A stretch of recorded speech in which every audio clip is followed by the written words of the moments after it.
Hi, welcome to Uma's kitchen. இன்றைக்கி என்ன பார்க்க போகிறோம்னா சிக்கன் கட்லெட் பார்க்க போகிறோம். வாங்க வீடியோக்குள்ளே போகலாம். சிக்கன் கட்லெட் செய்கிறதுக்கு தேவையான பொருட்களை பார்ப்போம். 1/4 கிலோ சிக்கன், கார்ன்ஃப்ளவர் மாவு, வேக வச்ச உருளைக்கிழங்கு, ப்ரெட்டு தூள், கார்ன்ஃப்ளவர் மாவு, 2 முட்டை, இஞ்சி பூண்டு பேஸ்ட்டு, சீரகப்பொடி, மல்லிப்பொடி, மஞ்சத்தூள், உப்பு. இப்போ அடுப்பு பற்ற வச்சுக்கோங்க. சிறிதளவு எண்ணெயை ஊற்றுங்க. கடாயில் கொஞ்சம் எண்ணெய் ஊற்றிட்டு எண்ணெய் கொஞ்சம் நேரம் காயட்டும். கொஞ்சம் வெயிட் பண்ணுவோம். நம்ம முடிஞ்ச அளவுக்கு நல்லெண்ணெயே கொஞ்சம் யூஸ் பண்ணுங்கள். மித்தாயில் கொஞ்சம் அவாய்ட் பண்ணிக்கோங்க. இப்போ எண்ணெய் கொஞ்சம் நல்லா காஞ்சி நல்லா வருது. இப்போ சிக்கன் எடுத்து அதில் போட்டுருங்க. போட்டு நல்லா வதக்கணும். தண்ணி நீங்கள் ஊற்ற வேண்டாம். ஏன்னா ஆல்ரெடி தண்ணி அதிலே ஊறி வரும். அதனால் நல்லா சும்மா நல்லா ஒரு 5 to 10 minutes நல்லா அதை கிளறுங்க. நல்லா சிக்கனை போட்டு நல்லா கிளறுங்க. நல்லா சிக்கனை போட்டு நல்லா கிளறிட்டே இருங்க. நல்லா அது எவ்வளோ தூரம் நல்லா ஃப்ரை ஆகுதோ வதங்குதோ அவ்வளோ தூரம் நல்லது. நல்லா போட்டு கிண்டிக்கிட்டே இருங்க. நல்லா வெண்டுங்க. நல்லா அது தண்ணியெல்லாம் நல்லா வரும். ஊறி நல்லா தண்ணி வரும். நல்லா நம்ம மஞ்சத்தூள் உப்பெல்லாம் போட்டு ஏற்கனவே வச்சுருக்கோம். க்ளீன் பண்ணி தான் வச்சுருக்கோம். அதனால் அதில் ஏற்கனவே மஞ்சத்தூள் உப்பு இருக்கும். நல்லா கிளறிட்டே இருங்க. உங்களுக்கு தேவைன்னா மஞ்சத்தூள் கொஞ்சம் போட்டுக்கோங்க. அதோட நல்லா கிண்டு. நல்லா தண்ணி இஞ்சிற அளவுக்கு நல்லா கிளறிட்டே இருங்க. அது கிளற நல்லாயிருக்கும். அதோட கொஞ்சம் சீரகப்பொடி, ஓகே, கொஞ்சம் மல்லிப்பொடி கொஞ்சம் போட்டுக்கோங்க. உங்களுக்கு பத்தலைன்னா இன்னும் கொஞ்சம் கூட மல்லிப்பொடியை சேர்த்துக்கோங்க. கொஞ்சம் உப்பு போட்டுக்கோங்க. உப்பு கொஞ்சம் உங்களுக்கு தேவையான அளவு போட்டுக்கோங்க. அப்புறம் நல்லா போட்டு கிளறுங்க. நல்லா கிளற அந்த உப்பு, மல்லிப்பொடி, மிளகாய் பொடி எல்லாமே உள்ளே நல்லா இறங்கும். இறங்க அது நல்லாயிருக்கும், மணமாக இருக்கும். நல்லா போட்டு நல்லா வதக்குங்க. நல்லா கொஞ்சம் நேரம் அதை கிண்டிக்கிட்டே இருங்க. 5 minutes கொஞ்சம் நல்லா கிண்டுங்க. நல்லா வதக்கிட்டே இருந்தீங்கன்னா நல்லா அப்போ வேகும். நல்லா அந்த இதெல்லாம் நம்ம ஏற்கனவே மல்லிப்பொடி, மிளகாய் பொடி எல்லாம் போட்டுருக்கிறதுனால அது அதிலே கொஞ்சம் நல்லா வெந்து வந்துடும். ஏன்னா தண்ணி ஆல்ரெடி அதிலே ஊறி வரனால அது சீக்கிரமாக வெந்துடும். நம்ம கிளற தான் அதோட இதே நல்லாயிருக்கும், டேஸ்ட்டே நல்லாயிருக்கும். நல்லா கொஞ்சம் நல்லா சிக்கனை நல்லா கிளறிட்டே இருங்க. கிளறிட்டு இருந்தால் தான் நல்லாயிருக்கும். இப்போ நல்லா கிளறிட்டு மூடி போட்டு மூடிடுங்க. கொஞ்சம் நேரம் அது வேகட்டும். நம்ம தண்ணி எதுவும் தனியாக ஊற்ற வேண்டாம். அந்த ஆவியில் நல்லா வெந்து வந்துடும். பாருங்கள் எப்படி தண்ணி ஊறி வந்திருக்குன்னு. நல்லா அப்படியே வெந்து வரட்டும். நம்ம நல்லா கொஞ்சம் கிளறிக்கலாம். இதை கிளறி விட்டுக்கலாம். ஏன்னா அப்போ தான் நம்ம அடிக்கடி கிளறி விட்டால் தான் அது நல்லா எப்படி வெந்திருக்குன்னு நம்மளால் பார்க்க முடியும். கொஞ்சம் கிளறி விட்டுக்கலாம். நல்லா கொஞ்சம் கிளறுங்க. கொஞ்சம் கிளறிட்டே இருங்க.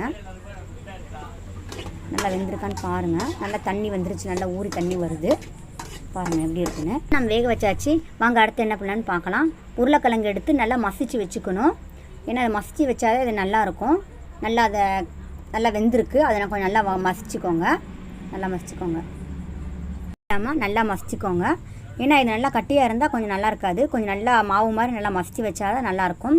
இதோட சிக்கனை சேர்த்துக்கோங்க. நம்ம சிக்கன் நல்லா வேக வச்சு அதை நல்லா நம்ம மிக்சியில் ஜாரில் போட்டு அரைச்சி வச்சுருக்கோம். நல்லா நைஸாக அதை இந்த உருளைக்கிழங்கோடு போட்டு நல்லா மிக்ஸ் பண்ணிக்கோங்க. போட்டாச்சு. இப்போ இது நல்லா போட்ட பிறகு நல்லா எடுத்து போட்டுட்டு நல்லா எல்லாத்தையும் நல்லா போட்டு மிக்ஸ் பண்ணிக்கோங்க. நல்லா கிளறணும். சிக்கனும் உருளைக்கிழங்கும் நல்லா மிக்ஸ் பண்ணணும். நல்லா பிணைங்க. சப்பாத்தி மாவு பதத்துக்கு நல்லா பிணைங்க. நல்லா உருளைக்கிழங்கும் சிக்கனும் நல்லா எவ்வளோ தூரம் பிணைய முடியும் பிணைஞ்சு நல்லா சப்பாத்தி மாவு மாதிரி வச்சாச்சு. பாருங்கள். அடுத்து இதோட சின்ன வெங்காயத்தை பொடிசாக கட் பண்ணி சின்ன வெங்காயத்தை போடுங்க. சின்ன வெங்காயம் போட்டாச்சு. நல்லா பிணைஞ்சிக்கோங்க. நல்லா அந்த சின்ன வெங்காயம் இதோட நல்லா சேர்கிற மாதிரி நல்லா பிணைஞ்சி வச்சுக்கோங்க.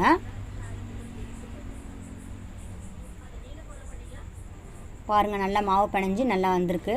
சப்பாத்தி மாவு மாதிரி பார்த்துக்கோங்க எப்படி இருக்குது. இதோட கொஞ்சம் மஞ்சத்தூள் சேர்த்துக்கோங்க.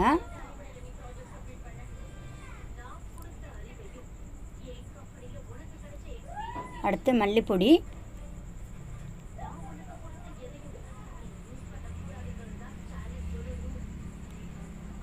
கொஞ்சமாக சீரகப்பொடி, கொஞ்சம் மல்லிப்பொடினா கொஞ்சம் கூட அதிகமாக கூட போட்டுக்கோங்க. உங்கள் தேவைக்கு போட்டுக்கோங்க. கொஞ்சம் நம்மளுக்கு தேவையான உங்களுக்கு சேர்த்துக்கோங்க. மல்லிப்பொடியும் சீரகப்பொடியும் கொஞ்சம் உப்பு கொஞ்சமாக சேர்த்துக்கோங்க. இன்னும் கொஞ்சம்னா உங்களுக்கு பத்தலைன்னா உப்பு கொஞ்சம் போட்டுக்கோங்க. உங்களுக்கு தேவையான அளவு உப்பு போட்டுக்கோங்க. இப்போ நல்லா பிணைஞ்சிக்கோங்க. நல்லா அது மிக்ஸ் பண்ணணும். நம்ம எல்லாமே போட்டிருக்கோம், சேர்த்துருக்கோம். அதனால் நல்லா அது மிக்ஸ் பண்ணணும். நல்லா மிக்ஸ் பண்ணிக்கோங்க. நல்லா சப்பாத்தி மாவு பதத்துக்கு நல்லா பிணைஞ்சிக்கோங்க.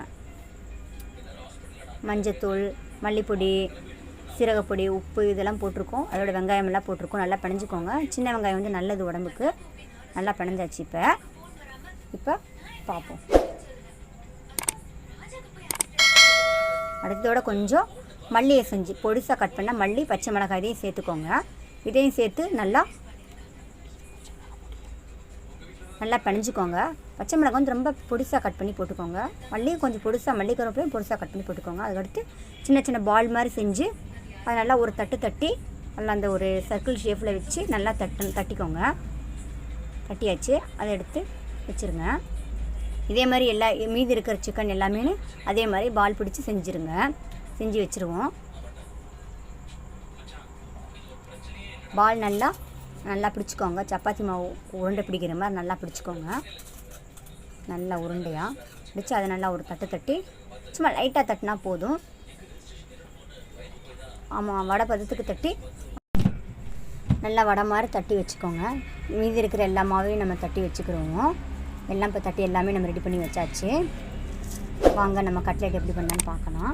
அதுக்கு முன்னாடி முட்டையை உடைச்சி ஊற்றிக்கோங்க. இதுக்கு நம்மளுக்கு கட்லெட்டுக்கு வந்து 2 முட்டை போதும். நம்மளுக்கு 1/4 கிலோ சிக்கனுக்கு முட்டையை உடைச்சி நல்லா ஃபஸ்ட்டு ஊற்றிக்கோங்க.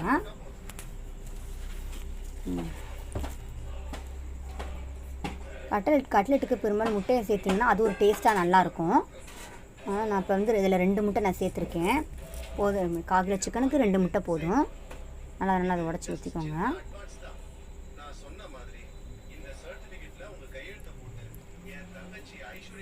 முட்டையை உடச்சி ஊற்றியாச்சு. இப்போ இதோட கொஞ்சமாக கார்ன்ஃப்ளவர் மாவு சேர்த்துக்கோங்க. கார்ன்ஃப்ளவர் மாவு கொஞ்சம் இது போட்டிங்கன்னா கொஞ்சம் நல்லா சாஃப்டாக நல்லாயிருக்கும். எல்லா மாவும் சேர்த்து நல்லா மிக்ஸ் பண்ணுங்கள். நல்லா மிக்ஸ் பண்ணிக்கோங்க. முட்டையும் கார்ன்ஃப்ளவர் மாவும் சேர்த்து நல்லா மிக்ஸ் பண்ணிக்கோங்க.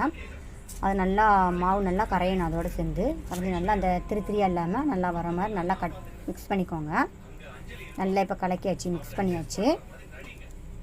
இப்போ இதோட ஏற்கனவே எடுத்து வச்ச பிரெட் தூள் எடுத்துக்கோங்க. அதோட நம்ம செஞ்சு வச்ச கட்லெட்டை முட்டையில் நல்லா முழுக்கி எடுத்து அதை நல்லா பிரெட்டு தூளையும் போட்டு நல்லா நினச்சிக்கணும். நல்லா அது நல்லா மிக்ஸ் நல்லா ஃபுல்லாக மிக்ஸ் ஆகணும். அதை நல்லா கொஞ்சம் மாவுலாம் போட்டு நல்லா அதில் நினச்சி எடுத்துருங்க. நல்லா அந்த மாவில் அதை நல்லா ஒட்டி நல்லா வரும். அப்போ தான் டேஸ்ட்டாக இருக்கும். அடுத்தது அதே மாதிரி பண்ணிக்கலாம்.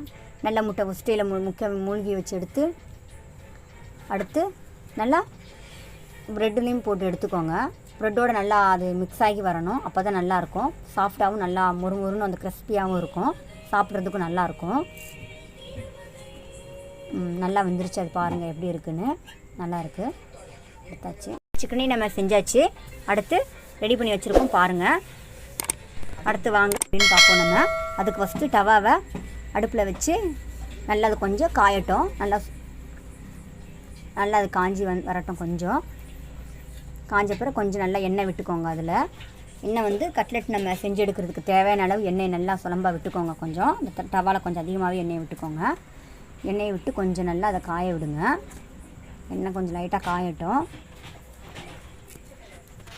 எண்ணெய் நல்லா காஞ்சிருச்சு. நல்லா ஆயிலெல்லாம் நல்லா எல்லா பக்கமும் நல்லா போயிருக்கு பாருங்கள். நல்லா இருக்குது பார்க்குறதுக்கேன்னு. தவாவில் அழகாக இருக்குது பார்க்க. இப்போ எண்ணெய் கொஞ்சம் நல்லா காஞ்சிருச்சு. இப்போ நம்ம ஒவ்வொரு கட்லெட்டாக எடுத்து வைப்போம். ஒவ்வொன்றா எடுத்து வைப்போம். நல்லா பாருங்கள். அது நல்லா அப்படியே வைக்கும்போது அந்த ஆயிலுக்கு அதுக்கும் நல்லா கிறிஸ்பியாக நல்லா வெந்து வருது. பாருங்கள் எப்படின்னு. நல்லாயிருக்கும். ஒன்றா எடுத்து வைங்க. வச்சாச்சு. நம்ம இப்போ அடுத்து நல்லா அது கொஞ்சம் நேரம் நல்லா அப்படியே பொரியட்டும். நல்லா அடிக்கடி நல்லா அது ஒன்றோடு ஒன்று ஒட்டாமல் கொஞ்சம் அடிக்கடி நல்லா கிளறி விட்டுக்கிட்டே இருங்க. நல்லாயிருக்கும். நல்லா கொஞ்சம் நேரம் அது ஒன்று சைடு நல்லா வேகட்டும். ஒரு 5 மினிட்ஸ் வெந்தால் போதும். அது நல்லா வேகட்டும். கொஞ்சம் அது ஒட்டாமல் மட்டும் இருக்கும் பார்த்துக்கோங்க. நல்லா கொஞ்சம் கேப் விட்டே இருக்கட்டும். நல்லா வேகட்டுங்க.